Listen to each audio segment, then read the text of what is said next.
Olá, queridos, Deus abençoe você, Deus abençoe sua família, sua vida. Estamos aqui de volta, Pastor Sérgio, esse amigo que vos fala. E se porventura você não se inscreveu no canal, se inscreva, ative o sininho de notificações, deixe o seu like, para que todas as vezes que colocarmos um vídeo, trazer uma reflexão, você receba em seu aparelho, seja edificado e abençoado e possa abençoar outros também. Eu quero orar com você, porque tudo começa bem quando começa com oração. Você já orou hoje? Você já levou a Deus uma palavra de oração? Então ore comigo. Esse é o seu momento. Essa é a sua hora. Deus, em nome de Jesus, queremos te louvar pela bênção da oração, pela liberdade de poder estar aqui falando contigo. Eu oro por essa pessoa que comigo ora também. Abre as portas desse momento para esta vida. Aceita e considera a oração deste seu servo, desta sua serva, em nome do Senhor Jesus, independente do credo religioso dessa pessoa, seja ela alcançada por ti, meu Deus, com graça e poder, em nome de Jesus. Você que crê, diga amém.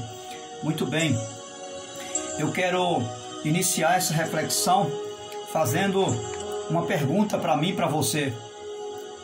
Qual a realidade da sua vida hoje? Qual é o cenário em que você se encontra hoje, em pleno século 21, qual é a realidade da situação que você está vivendo? Seja ela boa ou ruim, esteja você no alto dos montes ou nos vales da vida, qual a circunstância que você está vivendo hoje? E dentro dessa pergunta, à luz da palavra de Deus, quero deixar para mim, para você, para nós, algumas lições preciosas que Jesus nos deixa ao encarar a vida com realidade, com transparência, sem arrudeios, com franqueza, como ela nos apresenta. Que às vezes a gente quer mascarar a vida, já percebeu isso?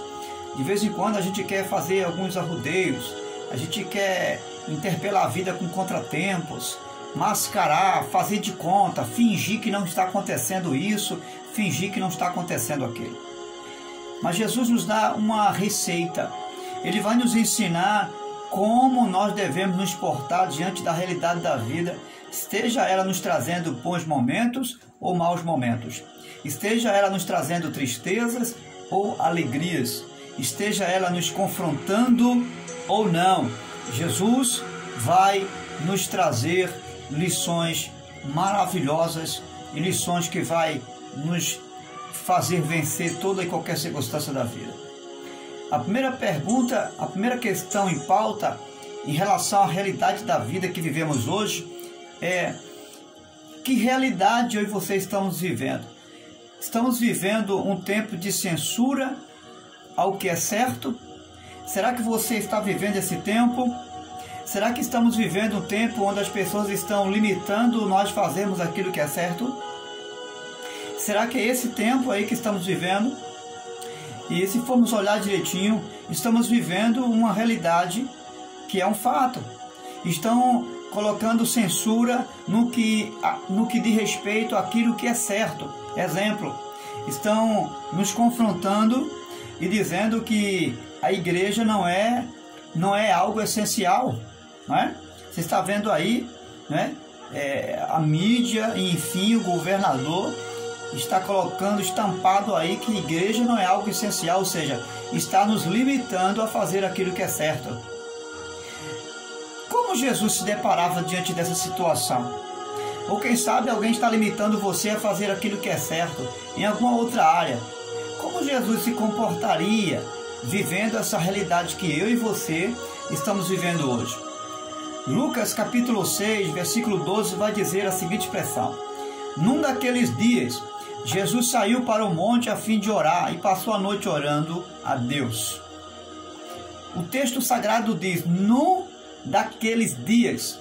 Que dias eram esses que Jesus estava vivendo? Se você ler o contexto desse texto, no capítulo 6, versículo 1, Jesus ele é confrontado por alguns fariseus, porque Jesus passava por algumas lavouras de cereais e os seus discípulos começaram a colher, começaram a comer, a debulhar espigas, e os fariseus começaram a repreender ele, a falar com ele que não era permitido fazer aquela colheita e se alimentar no sábado. Jesus responde: vocês nunca leram o que fez Davi? Quando eles e seus companheiros estavam com fome, entrou na casa de Deus tomando pães, o pão da presença, comeu o que apenas os sacerdotes era permitido comer, deu também aos seus companheiros. Então disse Jesus: o Filho do Homem também é Senhor do sábado. Você vai observar que eles censuram Jesus, limitam Jesus de fazer algo que diante de Deus era justo fazer. E Jesus vai interpelar eles e perguntar lá na frente: que é mais válido diante de Deus? O matar a necessidade do corpo, ou seja, o se alimentar, ou o preservar o sábado? Jesus está dizendo: a vida é melhor do que qualquer tradição. A vida é superior a qualquer tradição religiosa. Então você vai observar que Jesus também vive um momento de censura. Mas o texto sagrado vai falar que ao invés dele ficar batendo de frente, ele vai orar. O texto sagrado vai nos mostrar que num daqueles dias, esses dias que Jesus estava vivendo, era um cenário de política, era um cenário de um puxa para cá, outro puxa para lá. Na verdade, os fariseus não estavam visando a condição da lei, o zelo da lei, eles estavam politicando, na verdade. Para você ter uma ideia, até as pessoas que eles iam ganhar para Deus, que na verdade não é para Deus, eles iam fazer um proselitismo. Era o tipo de uma evangelização onde eles conquistavam as pessoas não para Deus, mas para si, ou seja, para compor o seu grupo de religiosidade. Então você vai observar que Jesus vivia em um momento de política, em um momento de censura, e ele não é detido, ele não para por conta dessas coisas, ele vai orar.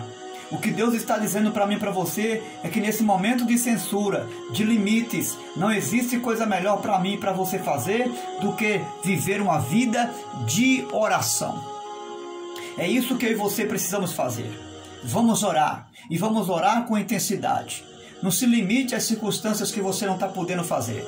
Aquilo que você não está podendo alcançar, aonde você não está podendo chegar, Deus vai ao seu encontro, através da minha e através da sua oração. Os paradigmas e todas as barreiras saem de nossa frente quando nós nos colocamos de joelho na presença de Deus. Segunda questão e pergunta é: eu e você estamos vivendo nesse tempo presente movido pelo que as pessoas pensam ou não de mim e de você? Você é uma pessoa que vive movida pelo que as pessoas pensam ou não deixam de pensar de você? Qual é a sua postura diante dessa realidade hoje? No texto sagrado de Mateus, no capítulo 3, versículo 17, o texto vai nos ensinar, em relação à pessoa de Jesus, que quando Jesus é batizado, 3 coisas acontecem. Os céus se abrem, o Espírito Santo vem sobre ele e uma voz do céu brada dizendo: este é o meu Filho amado. Escute, nós precisamos aprender com Jesus que não importa o que as pessoas venham dizer de mim ou de você, o que importa é o que eu sou para Deus. O que importa é o que você é diante de Deus, um filho amado de Deus. Alguém pode até dizer que você não serve. Alguém pode até dizer que você não é amado de Deus. Alguém pode até injuriar você de alguém que não é de Deus. Mas Deus está dizendo: você é o meu filho amado. Jesus vivia sob essa base espiritual. Ele tinha consciência que não importava o quanto ele era odiado ou amado pelas pessoas. Não importava o quanto as pessoas recepcionassem ele ou não. não importava o quanto a sua família, o quanto os seus irmãos viessem o contrariar em relação àquilo que ele fazia ou deixasse de fazer, isso não importava para Jesus. O que estava importando para Jesus era que ele tinha consciência que ele era o Filho amado de Deus. E que não havia nenhuma circunstância que pudesse levar ele a viver uma inferioridade de vida, porque ele sabia que ele era o Filho amado de Deus e que Deus o amava e não importava com circunstâncias ele pudesse viver, qual o cenário em que ele pudesse estar. Não importava se Jesus estava granjeando uma multidão ou não. Não importava se Jesus estava sendo aplaudido ou não. O Pai estava ali como um Pai amado dele.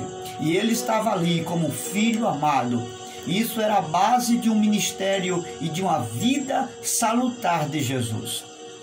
Coloque em seu coração que você é o Filho amado do Pai. E não importa o que as pessoas venham a pensar ou deixar de pensar de você. Siga em frente, porque você é o Filho amado do Pai. Terceiro lugar, você e eu somos alguém que, volta e meia, nós costumamos revidar alguém? Será que você e eu costumamos revidar os insultos que as pessoas fazem a mim? Quantas coisas que, volta e meia, alguém insulta a minha fé, alguém insulta a sua fé, e alguém leva a você uma palavra dura que a vontade mesmo é de revidar. Qual é a minha atitude numa hora de insulto? À luz da palavra de Deus, 1 Pedro, capítulo 2, versículo 23, o apóstolo Pedro vai dizer que quando Jesus é insultado, ele não revida, mas entregava aquele que julga com justiça. Vamos fazer como Jesus? Ao invés de nós revidar, ao invés de nós jogar pedra sobre pedra, ao invés de nós buscar justificar uma razão nossa, mesmo estando certo, ao invés disso, a palavra de Deus vai nos ensinar, à luz da vida de Jesus, que ele entregava a Deus a quem tudo julga, aquele que julga corretamente. Ele não ia buscar razões, ele não tentava se justificar ou se autoproteger. Não, ele entregava aquele que tudo julga e julga corretamente. Vamos procurar fazer isso? Vamos deixar de lado tentar justificar, buscar razões, buscar mostrar que está certo e que não está errado. Vamos deixar isso de lado. Vamos imitar o nosso Cristo, vamos imitar o nosso Salvador, em não revidar, em não fazer o mesmo ou jogar a mesma moeda que jogaram para nós. Vamos entregar a Deus como Jesus assim fez. A outra questão: como você e eu encaramos os problemas, com leveza ou com dureza? Quando surge os problemas diante de mim e de você, como é que nós encaramos? Com dureza, como um fardo pesado, como um jugo pesado ou com leveza, ou seja, com facilidade, com destreza? Como eu e você se porta diante das durezas da vida? O texto sagrado vai nos mostrar uma realidade que Jesus se encontra em Marcos capítulo 5, verso 21. A Bíblia diz que Jesus se depara diante de dois problemas ao mesmo tempo. Quantos problemas você está encarando? 2, 3, 4? Ah, pastor, é inúmeros os problemas. São incontáveis os problemas. É mesmo? Vamos aprender com Jesus como conviver com os inúmeros problemas? Vamos aprender? Marcos 5, 21. A Bíblia diz que Jesus está no caminho e aparece um homem chamado Jairo. É um homem de sinagoga, é um líder de uma das sinagogas, e ele vinha pedir a Jesus socorro porque sua filha estava tremendamente doente. Antes que Jesus atendesse o pedido de Jairo, chega uma mulher por trás dele, no anonimato, sem ele saber, sem ele conhecer, toca na hora do seu vestido e o poder de Jesus cura aquela mulher. Deus é glorificado e você já sabe o contexto. Mas vamos nos aproximar de Jairo.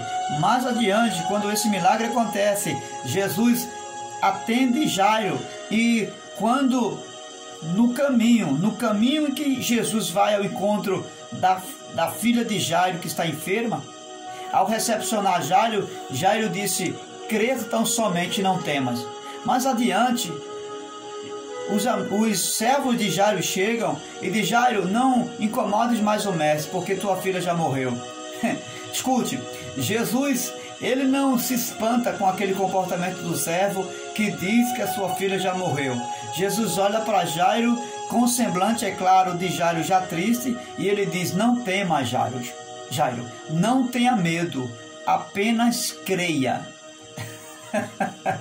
Louvado seja Deus. Você sabe o que é que Jesus nos ensina? Ele nos ensina a enxergar as coisas difíceis do lado de fora apenas, e não do lado de dentro. Jesus, ele enxerga os problemas apenas do lado de fora e não do lado de dentro dele. E esse é o segredo de Jesus encarar as coisas de forma muito leve, sem fardo, sem jugo pesado. Esse é o método que Jesus usa para enxergar as coisas, a vida dura, as coisas de ordem de natureza impossível, muito fácil, porque ele não vive os problemas exteriores dentro dele. Ou seja, os problemas que estão do lado de fora, ele não traz para dentro dele. Pelo contrário, ele administra os problemas que estão do lado de fora através de uma vida de leveza, de uma vida de poder que ele já vive no seu interior. Você percebe agora porque nós muitas vezes vivemos uma vida de jugo e de fardo pesado, mesmo estando ao lado de Jesus? Porque nós não estamos fazendo como Jesus fazia. Nós não estamos encarando as coisas do lado de dentro para fora. Nós estamos enxergando as coisas do lado de fora para dentro. Ou seja, estamos trazendo os medos e os fardos, os problemas que estão do lado de fora, estamos trazendo para dentro de nós. Ao invés de vivermos um problema, estamos vivendo dois problemas. O primeiro é enxergar eles do lado de fora. E como se isso não bastasse, estamos trazendo esse problema para o nosso interior. Ou seja, ficamos sem a graça e o poder de resolver os problemas. E quando enxergamos os problemas, enxergamos de uma forma humana. Enxergamos no âmbito horizontal e não da vertical. Jesus não tinha um olhar para os problemas do interior para fora, não. Ou melhor, do exterior para dentro. Ele olhava os problemas de dentro para fora. Por isso que os problemas não conseguiam entristecê-lo. Por isso que os problemas não conseguiam vencê-lo. Por isso que tudo que Jesus enfrentava, seja qual fosse a sua realidade de vida, era a um nível espiritual. Ele enxergava com os olhos espirituais. E esses olhos, essa forma de enxergar a vida, levava Jesus a viver os problemas com facilidade, a lidar com os problemas sem nenhuma dificuldade, porque ele não vivia esses problemas dentro dele. Comece a partir de hoje mudar esse seu comportamento, que eu e você venhamos a viver a realidade do nosso viver de forma leve, de forma tranquila, de forma consolidada com o que Jesus fazia. Uma outra pergunta: qual é a realidade da sua vida e a minha hoje? Você vive esperando o favor dos outros? Você é alguém que vive dependendo de que os outros façam algo para você? Você está vivendo essa realidade? Você vive esperando o favor dos outros? Qual a sua resposta? Ou você vive em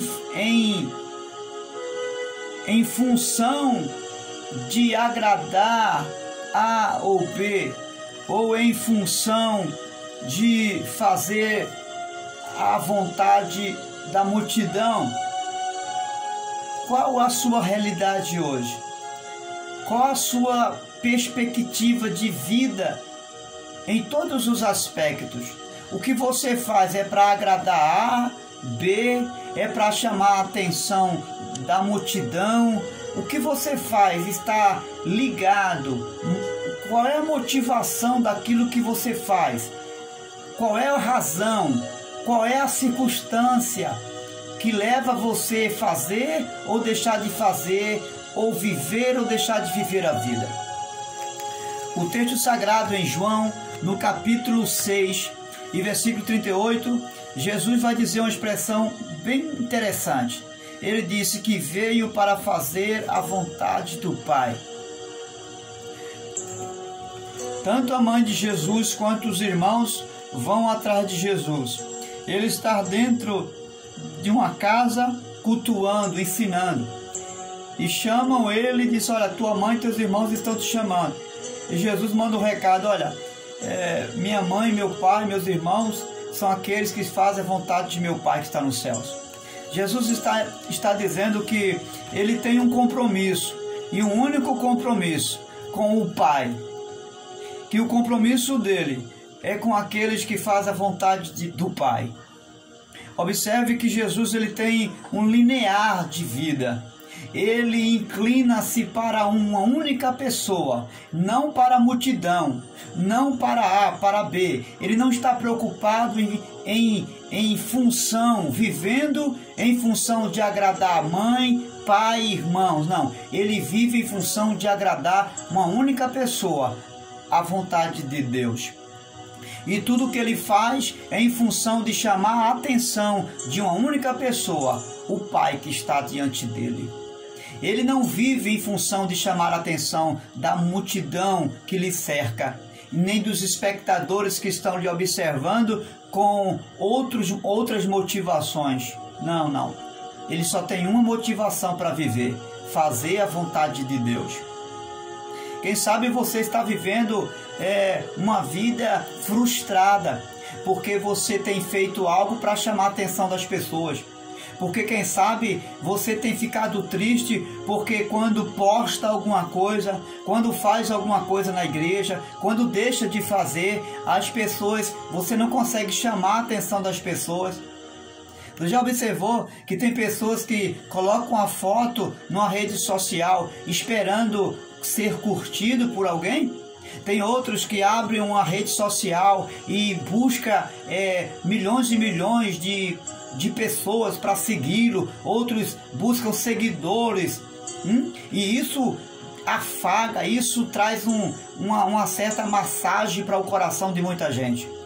Você observou que isso tem levado muita gente a viver como uma função disso? Tem pessoas que não conseguem viver em função de outra coisa, senão em chamar a atenção do outro. Isso é uma doença. Eu não estou nem aí se o vídeo que eu posto, se uma mensagem que eu deixo numa rede social, se uma mensagem que eu coloco, ou se uma foto, ou se uma informação que eu posto, se alguém está lá curtindo, se alguém disse alguma coisa ou deixou de dizer, ou falou alguma coisa contra o que eu esperava, eu não estou nem aí. Sabe por quê? Porque eu não vivo em função dos aplausos e do que as pessoas acham, vão deixar de enxergar meu respeito, querido. Eu vivo em função de agradar a Deus e de fazer a vontade dele. Ou seja, eu tenho um delinear, eu tenho um único para agradar. Eu não vivo em função de agradar multidão, eu vivo em função de agradar uma única pessoa, o meu Senhor Jesus Cristo. É isso que importa para mim.